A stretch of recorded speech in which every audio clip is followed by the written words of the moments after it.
চাই, দুর্নীতির কান ধরে কান দেওয়া হয়েছে।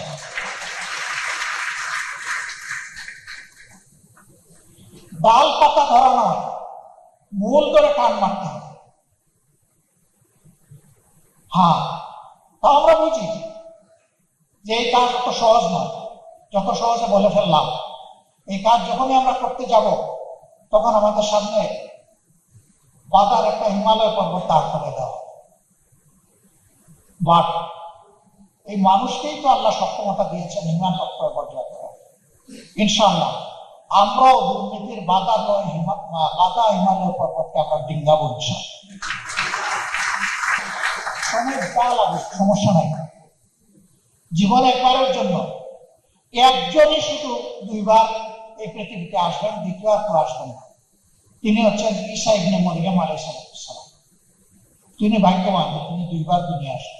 একবার এসেছেন, আবার আসেন। আমরা কেউ দ্বিতীয়বার আর আসবো। অতএব আমাদের এই জীবনটা খেকশিয়ালের জীবনের মতো না হয়ে সিংহের মতো।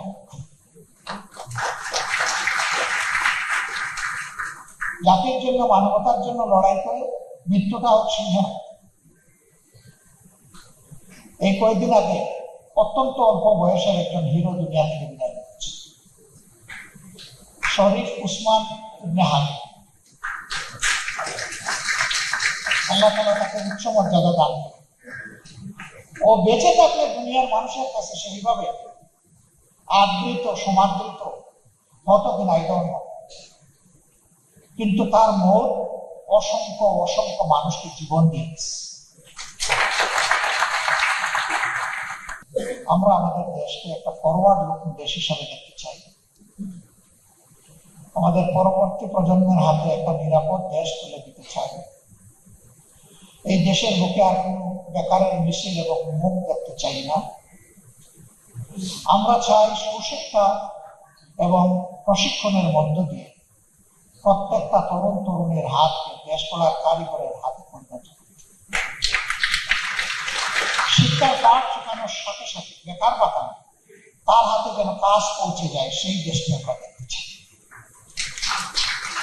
বেকার ভাতা দিয়ে একটা অলস কুড়ে জাতি আমরা তৈরি করতে চাই না। এটা কারোর জন্য সম্মানেরও নয়।